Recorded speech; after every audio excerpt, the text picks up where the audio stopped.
Good morning, everyone. Thank you for your patience. We'd like to begin our Hanamatsuri service of 2022. Hanamatsuri is Buddha's birthday. So we get to celebrate the birth of Shakyamuni Buddha 2,500 years ago. Can you believe it? We're still doing it. We get to celebrate. Many of you have already done so by bathing the baby Buddha. And so I'll do that and also chant what we call Kanbutsuge, a verse on bathing the baby Buddha.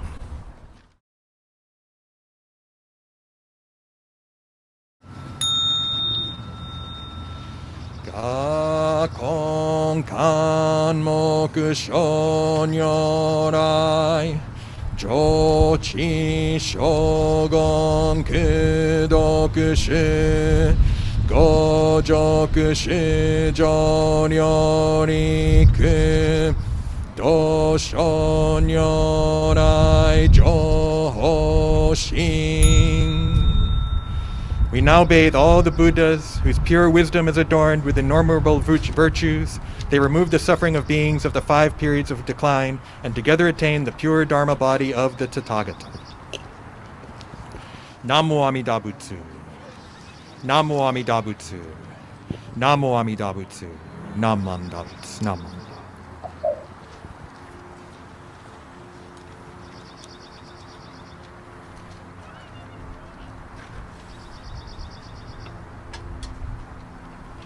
Namandam, namandam, namandam.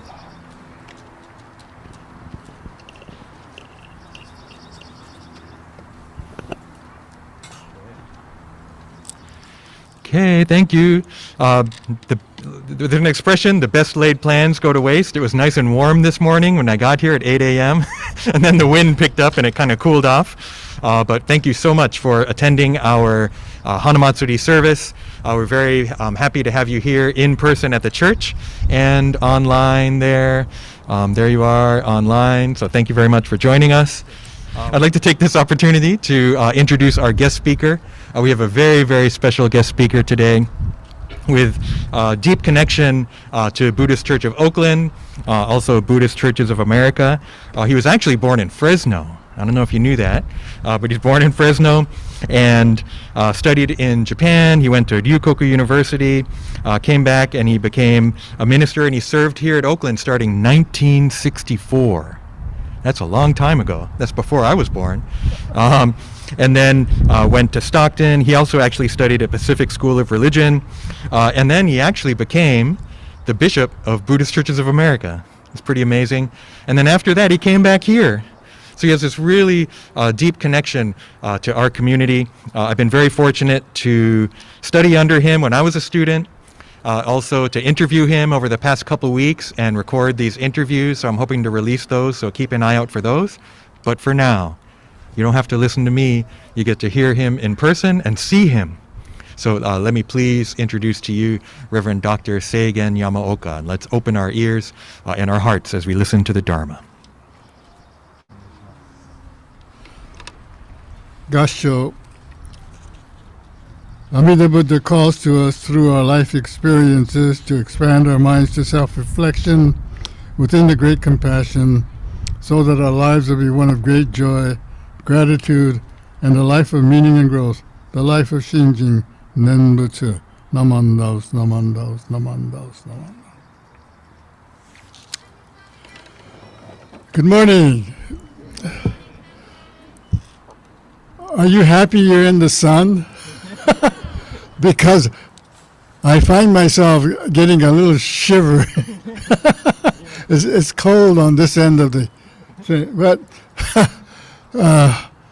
thank you for the opportunity to be able to speak to you because the Oakland Buddhist Church of Oakland has been something of a very, very, very important part of my life, because I've been in the Bay Area for over about 46 years, maybe 10 years off living in Stockton, but other than that, it's all been BCO, Oakland Buddhist Church. And so I'm kind of saddened that I have to kind of leave this area because I'm going to Coppell, Texas, for about 2.5 months because I'm going with my daughter, Stacy, and her family, with Chris, Sachi, Franklin, and Evie. And I'll stay there for 2 months, and then I'm moving to Los Angeles. So I'm going to have to be leaving the Bay Area. And hopefully I will be able to come back and visit each and every one of you again. Today is Hanamatsuri, celebrating the birth of the Buddha, the founder of Buddhism, and a teacher that if he did not come into this world, I would have been a lost person, not knowing what I would be doing in life. And so today I just want to tell the younger students here that the Buddha tried to teach us one important thing. And that important thing is to have, whenever you feel kind of thankful and grateful to, let's say, someone you love, like your parents, keep that moment in your heart, because it's very, very important. Because that is the time, with that feeling of gratitude that you have for your parents, even though sometimes they get on your nerves, but we all get on our nerves of parents, because I got on my nerve of my parents many times because I wasn't that great of a child. But I always have to remember, as I think about it, that I always used to say thank you, because as bad as I was, they always kept me in the family. And without that, I wouldn't have found my way to where I am at the present time. So whenever your parents do something for you, the Buddha said, always be thankful. Always be thankful for what you did, for what they give you, the love that they give you. Because without it, you cannot grow. So can you remember that? Because this is a very special day. This is the birth of the Buddha. This is the first time that you are celebrating the birth of the Buddha. So on this special occasion, please remember this real simple teaching that the Buddha offered to each and every one of you, to be grateful so that you will be able to live and grow. Okay? All right. Now I have to give an adult talk. And I have to make it short because we have music coming after me. So the koto presentation. Most of us think that Buddhism is very complicated. It's very hard to understand because we get caught up with all the words that we hear. And we can't put them together. It doesn't make sense because as human beings, when we hear something about the Buddha, we just tune in on that one thing, and we can't begin to understand what the Buddha is saying, because he's saying so many things to so many people, like wisdom and compassion, light and life, enlightenment, truth, interdependency, oneness, leave the self. So all these words, you hear and you hang on to it, and you can't understand what Buddhism is trying to really tell you. And today I'm going to leave you as the most simplest direction that I could give at this time. The simple message of Buddha is, we want to all live in the Dharma world, the world of wisdom and compassion, light and life. But we are actually living there in that world. The only problem that we have is that we get caught up with our own feelings and what we want and what we hope to achieve. And so we get all tied up and all tangled up with that, and we cannot understand the simple teachings that the Buddha is trying to tell you. That know that you live in the Dharma world. Know that you live in the world of wisdom and compassion, enlightenment itself. But you have to do one simple thing.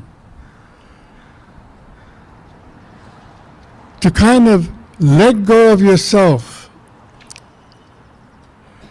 and focus on all the things around you, like the beautiful flowers that all teaches us lessons of life. The incense that we have for the services, they all tell you the one important lesson. We all live in a world of constant change. Constant change. But we are living also in the world of interrelationship. And the problem that we have is we get so caught up within ourselves that we forget the interrelationships. Because without interrelationships, we cannot survive.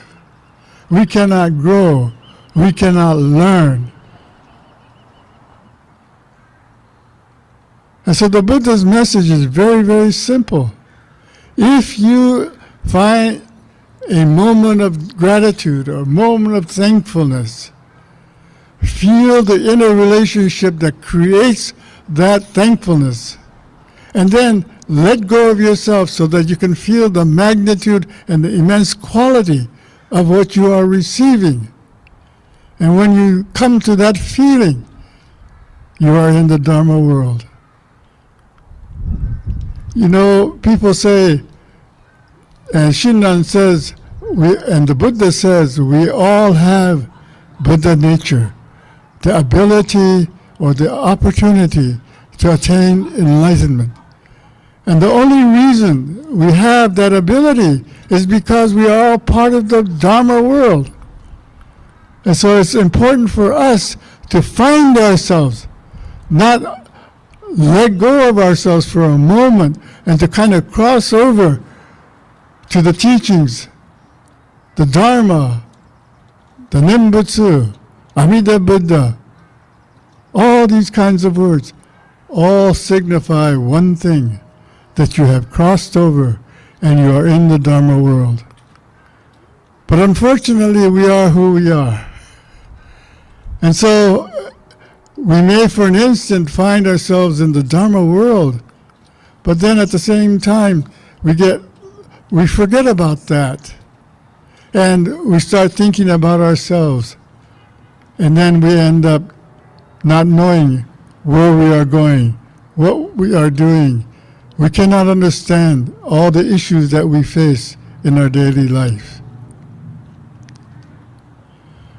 So at times like that, the Dharma is working to help you to remember and think of the inner relationship that we have all around us, which is really the Dharma world. This is where you find meaning.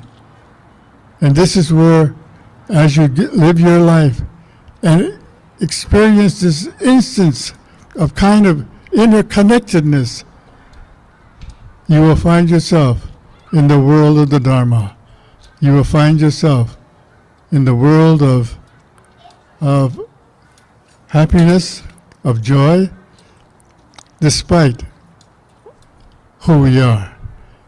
Because I have to admit, I find myself caught up with my own issues, and I lose sight of the Dharma world that I live within. But that's us. That's the way we are.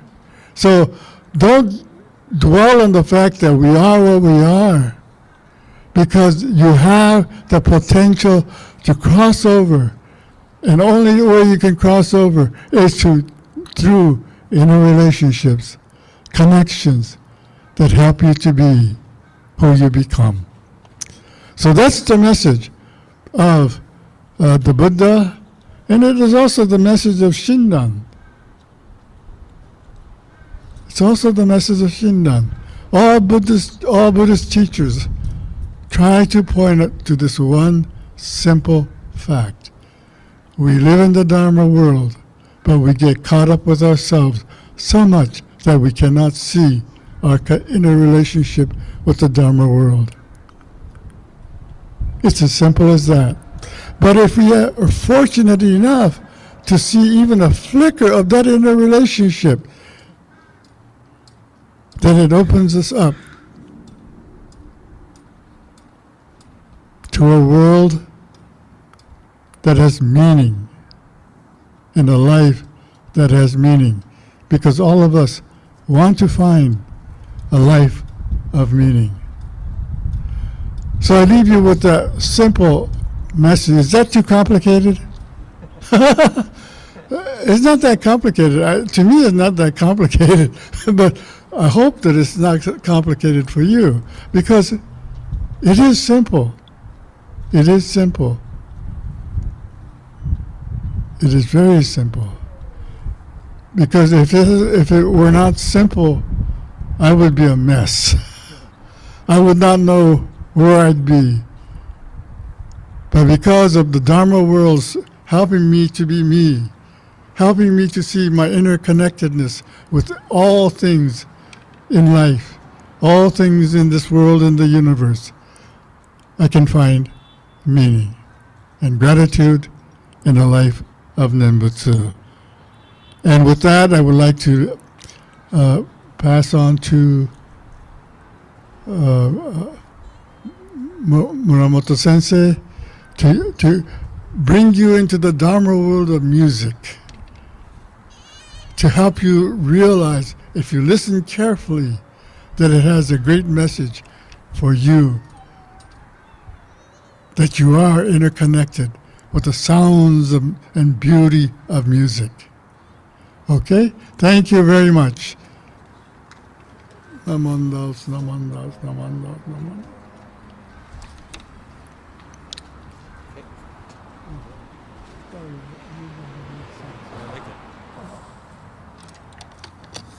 Well, thank you very much, Reverend Yamaoka.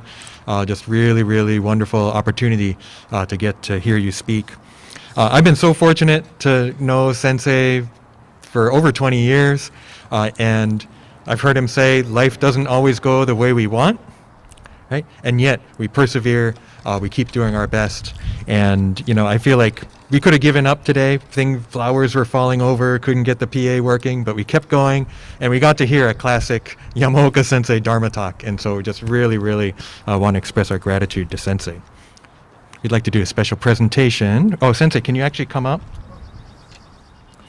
So we, here at Buddhist Church of Oakland, Sensei is just such a big part of our temple, and so we have a couple of gifts that we wanted to offer. And so first, from Oakland Buddhist Women's Association, Judy is presenting a gift. Yeah. You want to say something? Okay, thank you. Well, just a little history about Sensei. We go back to the 1964. I must have been all of 19 or 20. And I participated in an oratorical contest. I don't know if you do remember, Sensei. I didn't win the contest, but Sensei has been influenced to my life for many, many years, and I am very grateful for that. So, on behalf of the Oakland Buddhist Women's Association, I would like to express our heartfelt thanks and appreciation for your guidance, your support, and your participation in our activities throughout the many years here at BCO. Your presence and your help in working together as one has contributed to the success of our organization. And we would like to present you with a farewell gift to convey our deep gratitude. And Sensei, it is very sad and difficult to have to say goodbye and to know that you won't be here on a regular basis at church here. But we wish you all the very best in health and happiness and safe travels wherever you go. Thank you.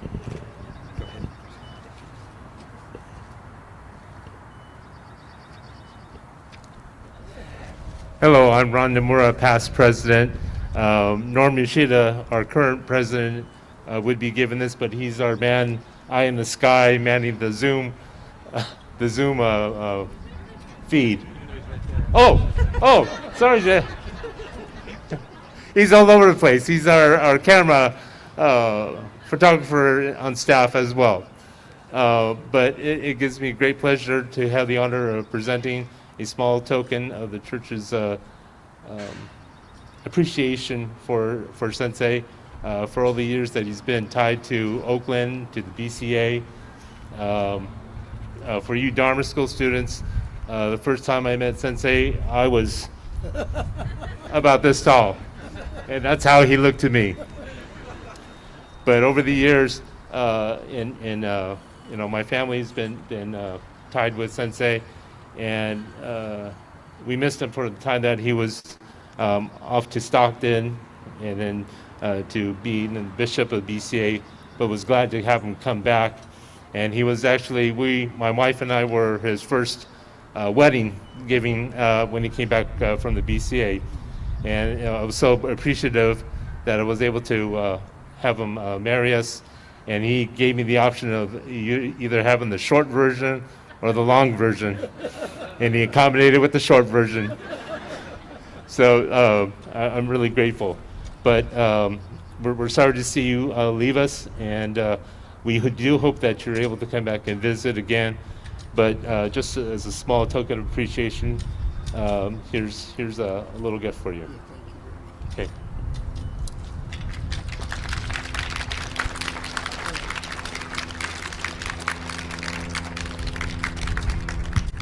Okay, thank you very much. Just a couple of announcements. We have been transitioning to in-person, indoor services. We wanted to do this one outdoors so we could have a kind of bigger gathering. But for the normal Sunday services, like next week, we'll be having our regular Dharma family service, 10 a.m. But then on the 24th, not this coming weekend, the next weekend, we're going to have our Pets Memorial. So we kind of want a big crowd, so we may have it outdoors. We're not sure yet. Check your email, check the website for that information. There's also an opening at the Buddhist Churches of America for administrative assistant. So if you're interested in that, please go to the BCA website, BuddhistChurchesofAmerica.org. And if you can't find that, go to BuddhistChurchofOakland.org and find a link to the BCA website. And so I think that does it for our Dharma family service. We're going to take a break and, you can keep it going. We're going to take a break and then we're going to transition over to Koto. So this is really exciting for the musical portion of our service. So actually, presentation for today. So you can take a break, you can go out in the sun, you can run around, you can come and do Kanbutsuge again, you can get some snacks. It'll be about 10 minutes, so just relax. And why don't we conclude with Gassho reciting the Nembutsu. Namo Amida Butsu. Namo Amida Butsu. Namo Amida Butsu. Namo Amida Butsu. Okay. Okay, thank you very much for your patience, everyone online and out there in the real world in front of me, real world. What we'd like to do is we're going to ask Shirley Muramoto and her son Brian to do a performance, Haru no Umi by Michio Miyagi, and then she'll speak a little bit.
Can I take my mask off?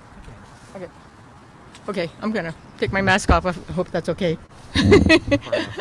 Hi, everybody. I'm Shirley Kazuyo Muramoto. Maybe some of you know me. I've been a member of this church since I can remember. In fact, Reverend Yamaoka said he was here in '64. I remember him being here in '64. I was about 10 years old. And I don't know if people know the Shiromotos used to take me and my brothers and sisters here way back in the day because my parents couldn't get up.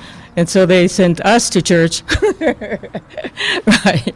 And the best part of the Sunday for me was listening to Reverend Yamaoka's teachings and his talking, because I had to babysit after that. So, but other than that, really, I've really been tied to the Oakland Buddhist Church for so many years. I think I can't really see the pictures on that screen. I don't know if you can either, but my mother is a koto teacher.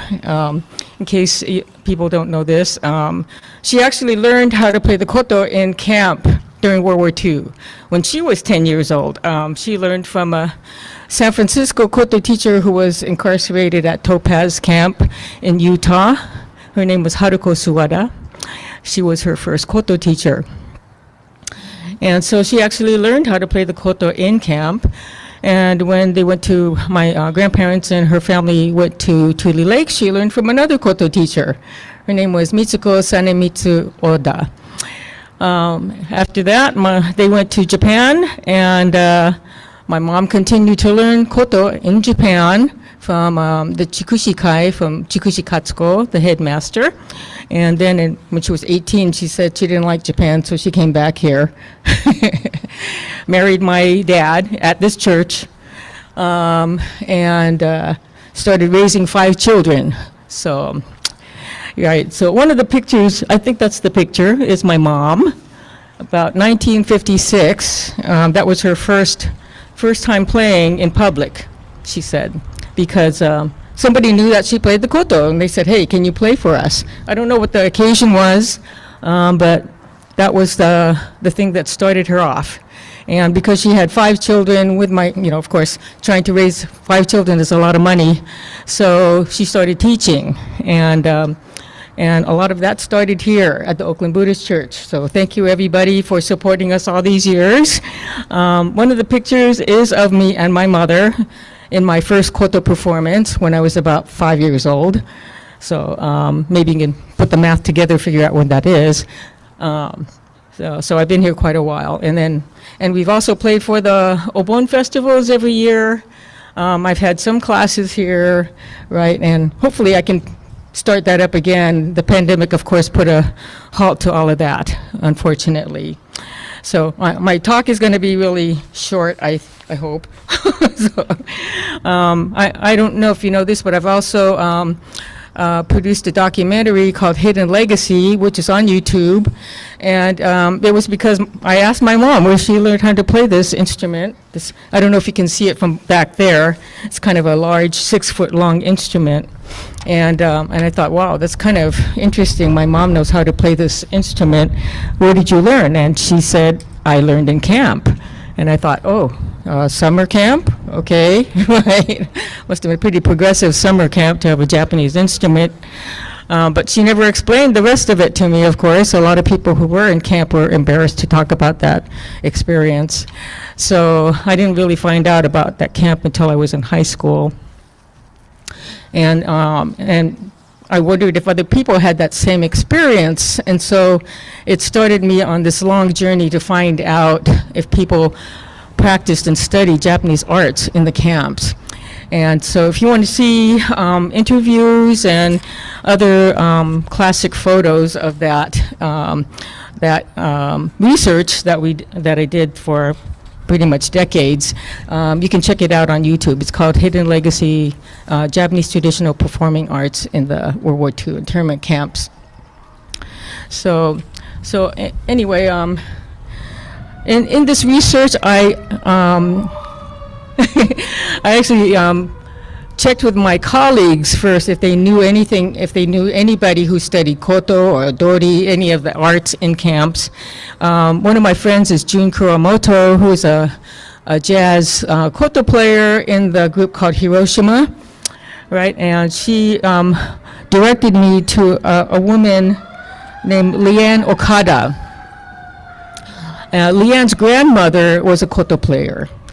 And she sent me this really wonderful photo, which you can't see very well up there. I made copies of some of these photos, and if you would like one after my presentation, you can pick one up. And also, I think Reverend Bridge said that it's going to be on the recording of the of service afterwards, if you want to take a look. But this is a photo of a koto group who was doing a concert at the Oakland Buddhist Church in Showa 4, which is 1929 or 1930, right? That's kind of a long time ago. Actually, the main person in this photo is the person who is not in a kimono. This is Leanne's grandmother, who is named Haruko Okada. And Mrs. Sachi Matsui, in May 2013, I was asking everybody at the church if they know anybody in this photo, right? And so Brian Nagata helped me get in contact with Sachi Matsui, which someone told me she passed away recently. I'm sorry to hear. But she was able to identify quite a few people in this photo. So if you know, if your lineage might go back that far too, you might take a look at this photo. Some of the people who were identified or listed on the back of this photo. And if you know anyone else who was in it, please let me know. I am documenting all of this stuff, right? But what I wanted to say is that I don't know if people realize, but a lot of the Japanese culture is tied to the Buddhist churches, really. And I didn't really kind of figure that out till fairly recently, right? You know, I know a lot of you come here for Obon festivals. See, I lost my place here. You know, things like you want to, if you learn martial arts, taiko, a lot of these things happen at the Buddhist church. And a lot of Buddhist churches all over, right? And when Reverend Yamaoka was talking about interrelationships, I thought this is one way that the churches reach out to the communities by offering all these cultural activities. And it's a way that we are able to preserve them because they are disappearing, right? The one thing that came out of the camps was a really strong idea of assimilation, right? All immigrants, when they come to, wherever, the United States, whatever, they start to assimilate, of course, to the majority culture, right? But, especially in the United States, everyone brings all these different traditions and cultures, and then it becomes an American culture to me because they influence each other, right? My mom used to say, oh, if you play koto, if you play music, it'll bring you to so many places, right?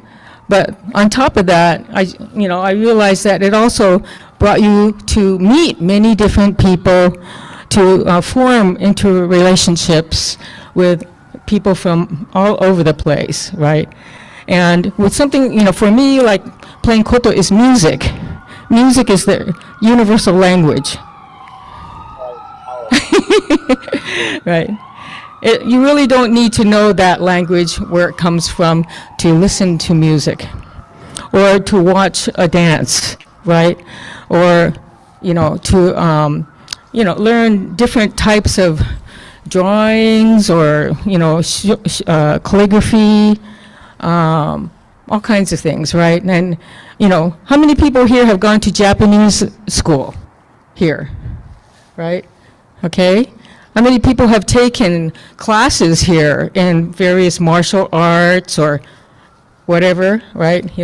Music maybe. You might have been in one of my classes, I don't know, right?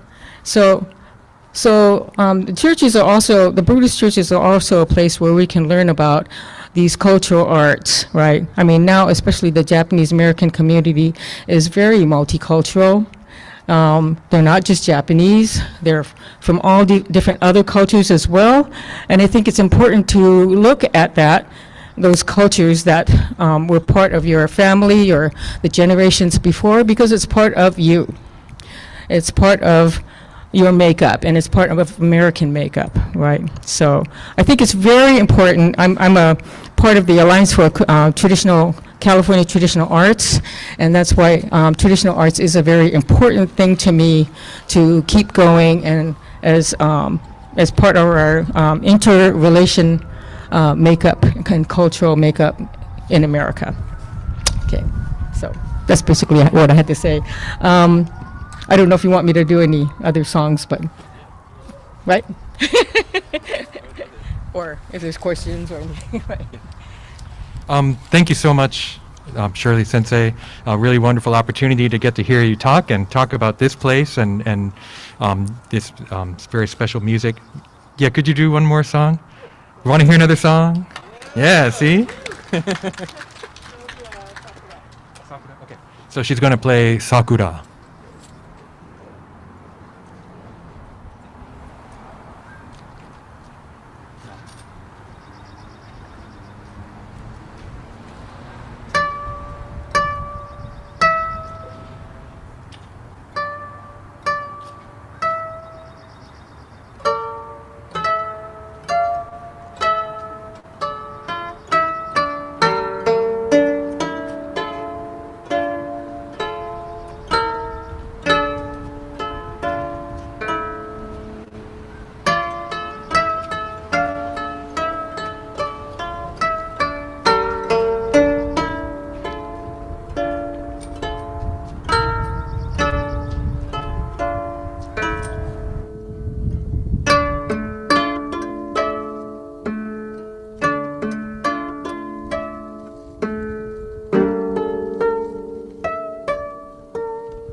Thank you so much, Shirley Muramoto.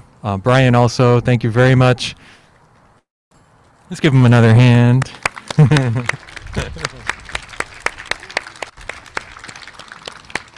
Really appreciate our guest performance today and presentation. Also really appreciate our guest speaker, Reverend Dr. Seigen Yamaoka, and really appreciate all of you for coming. Also the behind the scenes, the Zoom crew, and now we're hybrid, and so we're both Zoom and trying to get it for in person. So thank you for all the support. Our host group, also for the refreshments and everything. And we hope to see you again soon. Why don't we conclude with Gassho? Namo Amida Butsu. Namo Amida Butsu. Namo Amida Butsu. Naman Dabutsu. Naman.